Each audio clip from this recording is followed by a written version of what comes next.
So today, it may not be the sexiest topic you're going to hear about.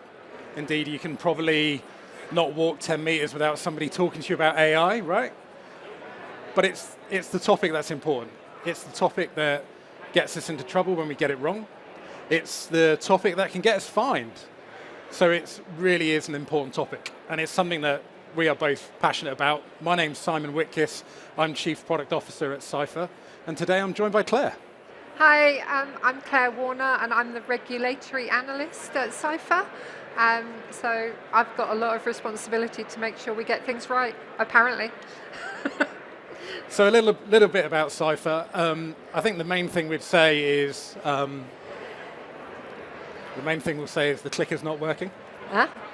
Okay. I can do that. That's fine. Okay. It's done. Cool, we're all good. It wouldn't be a post-lunch presentation without a tech issue, eh? So a little bit about Ciphr. Importantly, we do stuff end-to-end, okay? So from hire to retire. So you're hiring people, you're onboarding people, running your HR processes, you're paying those people, running the benefits, and importantly, doing their learning as well. So we do that end-to-end employee lifecycle. What we want to talk about today is the cost of one mistake.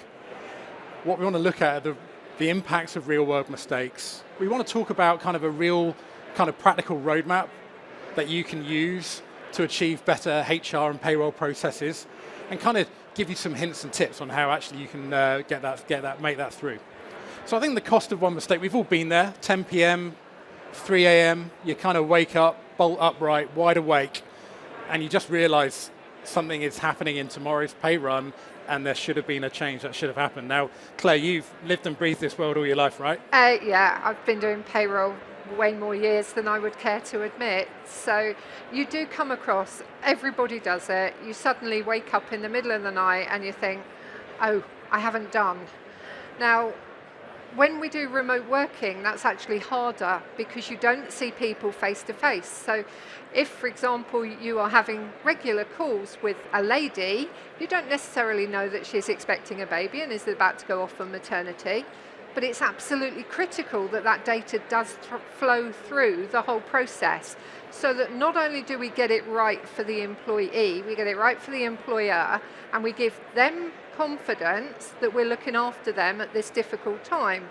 So that data flow from their manager to HR through to payroll and ultimately onto HMRC is critical.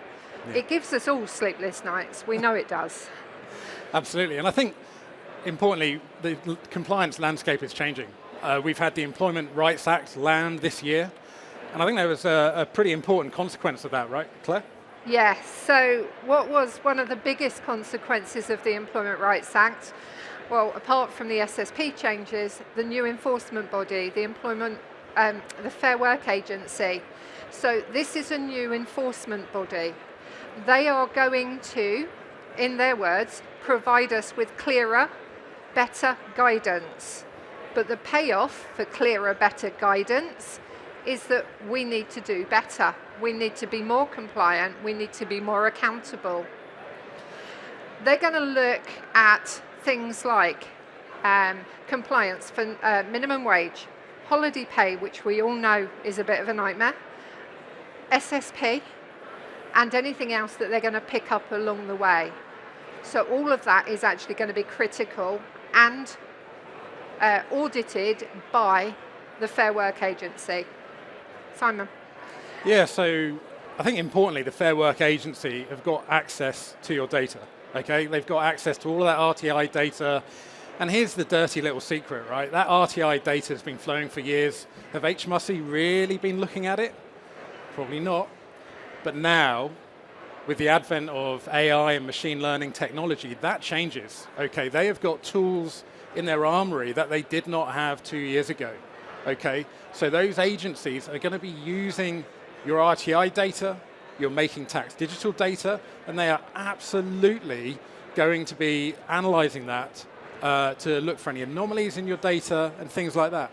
And importantly, your data, they've got an advantage over you.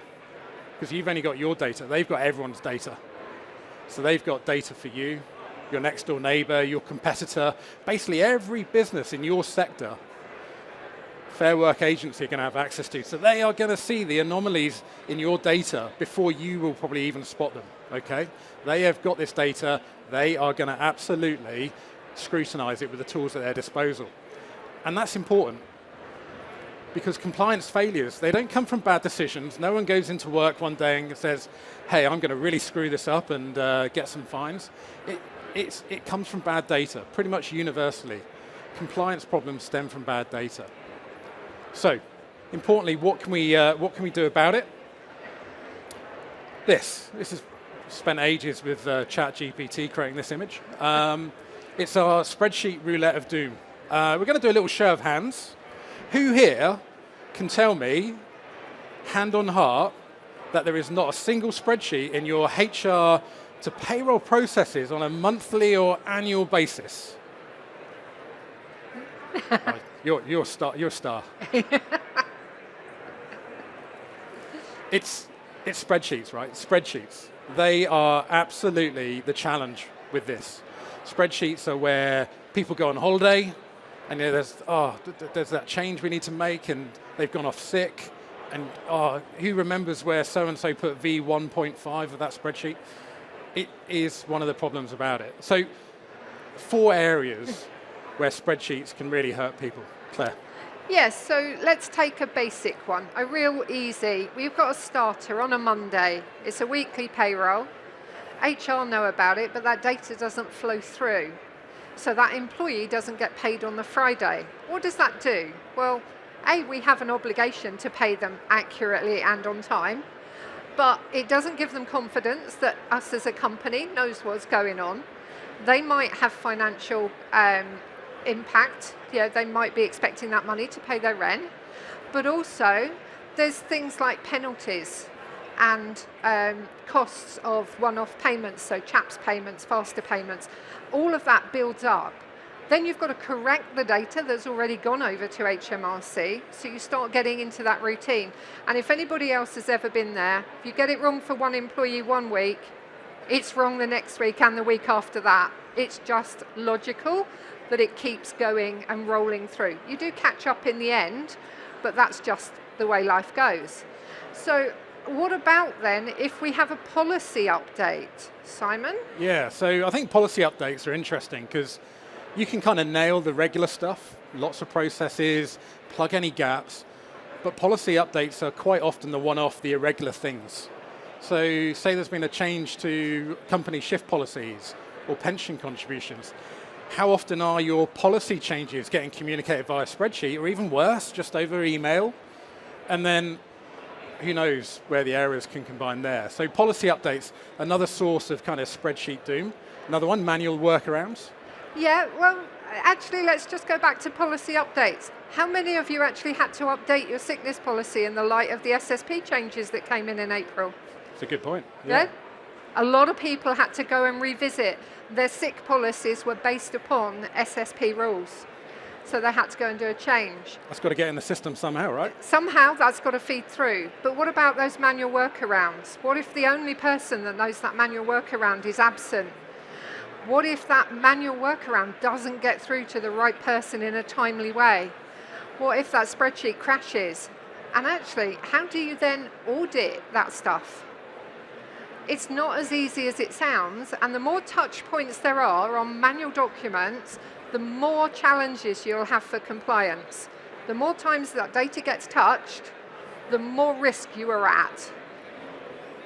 And the last, I mean, it's not all doom and gloom, by the way. We'll lighten it up in a bit. The last box, feedback loops. When you've got spreadsheets, the feedback loops are usually typically slow. Okay, it takes you a long time to put a change in and see the impact. Now, I'm not going to talk about our software a lot here. I promise we want to talk about the compliance. But I'm particularly passionate about this because our solution and how we share HR and payroll data and processes, a big part of that was feedback loops and making sure that you can process a change and immediately see the impact on the employee's payslip. The shorter your feedback loops, the easier it is to spot the errors. So I think that's where it comes to the integration as well, because we're never going to make the flow of data between HR and payroll less complex. As much as governments talk about it, it is not going to happen. So, but importantly, technology and integration can help us kind of absorb that complexity. So, I think it's about making sure that that data flows. It's not necessarily about integration. It's about making sure it's got a good process and it flows through the right way in the right time frame. Exactly. So some kind of practical hints and tips from us. You don't need to rip it all up. You don't need to walk out of here and phone back home and go, oh, I've got to start from scratch because Simon and Claire said so. There are some really little simple things that you can kind of take away now to really help you beef up those processes for where the Fair Work Agency land. So, a couple of little things. The first box, I'm going to take the first box because it's the easy one. Just simply map your highest risk data at touch points. Okay, if you only do one thing, this is like the really easy thing. You don't have to go and map your end-to-end HR and payroll data flows. You already probably know where your highest risk ones are. You probably already know when there's a Derek somewhere in the depths of the basement processing a spreadsheet once or twice a year that you're slightly worried you might be off sick when it needs handling. So you can already do that. Claire? I would say one of the first things you need to do is actually identify where data is duplicated, where more than one person touches the same piece of data, and how often that piece of data is manipulated and verified, and actually work on how you can reduce that, whether that's shared workbooks or integrate or just a better process. You don't need rekeying. Every time somebody touches it, you've got a compliance risk. Yeah. I think the third box, if I come back in next year and do the same vote, you're still going to have spreadsheets, all right? So let's not kid ourselves. But importantly, you can wrap those spreadsheets around with a little bit of checking, a little bit of checks and balances to improve the auditability. Because that's what the likes of the Fair Work Agency are looking for. It's not for stuff to be completely automated, but to know you've got the checks and balances where you can't eliminate those spreadsheets. So really look to make sure that you are trying to reduce the manual intervention where you can, but where you can't, really have that great auditability so that you can actually demonstrate your compliance to those agencies. And also giving the right people access to the right data. So giving them a shared vision, having a single point of truth. So let's look at mandatory benefits in kinds coming next year. Where's that data coming from? Who's the owner? Payroll need to report it, but who's the owner of that data? And I think the more you can see the data flow through, the more chance you've got of catching non-compliance as it goes. Totally. So why now? I mean, this is not new news, right? But there are two imperatives as to why you should hopefully walk out of here and think, right, yes, this is tomorrow's job. So firstly, back to the Fair Work Agency, Claire, our friend. Yes, so Fair Work Agency, new, right? They're not even a month old yet.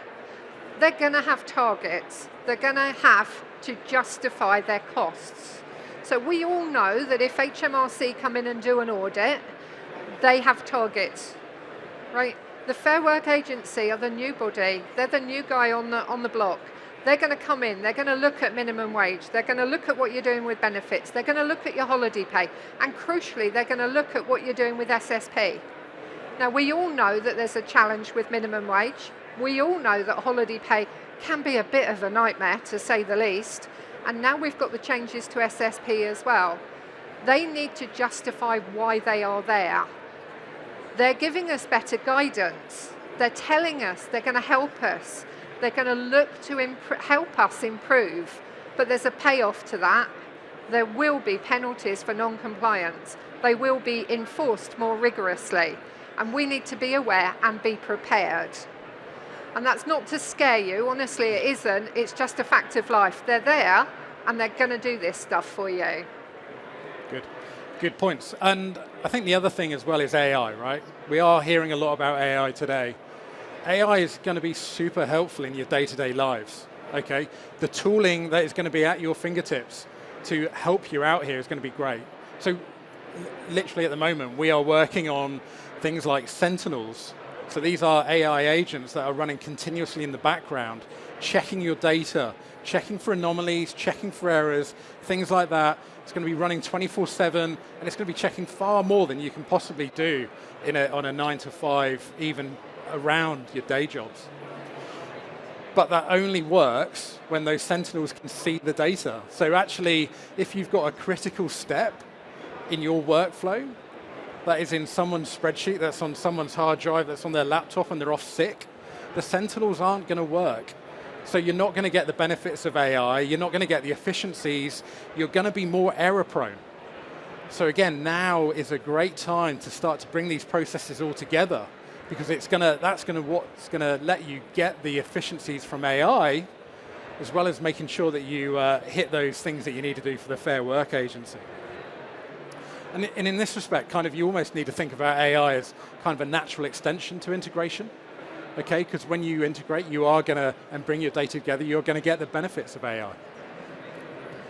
So Claire, you want to lead us into the, go from the firefighting into a bit of resilience. Yeah, so actually this isn't all about scaremongering, it's about thinking how we can improve, what we can do to prepare, and what tools we can use to actually help us be more compliant. So, connected data. It is key. How you connect that data is entirely up to you. But shared, consistent data that everybody can access, or everybody who needs to can access. We've still got to think about GDPR rules and all of that stuff. But make sure the right people have got access to the right data at the right time, and it's shared in the right, safe way. Yeah. Simon? Absolutely. I think that sharing in particular is something we're very passionate about.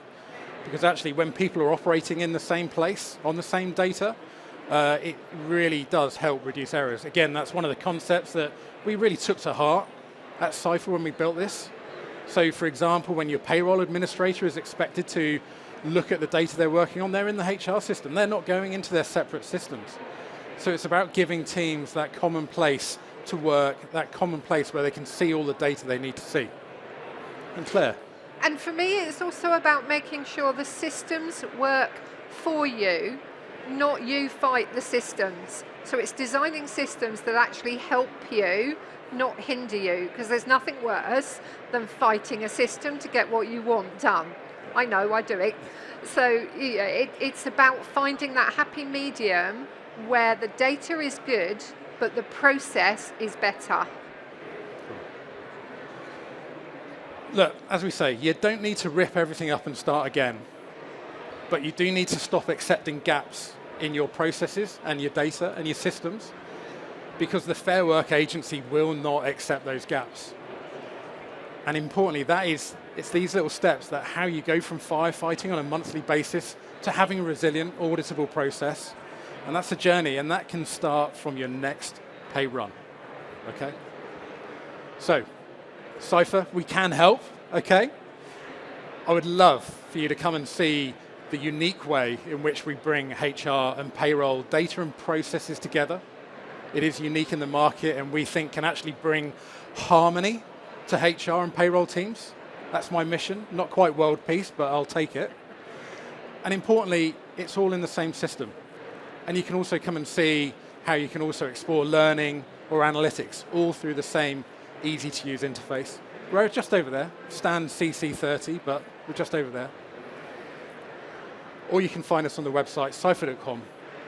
It's been great to talk to you. And if any of you have got any questions, please do come and find myself and Claire over on the stand. Thank you. Thank you. Hope you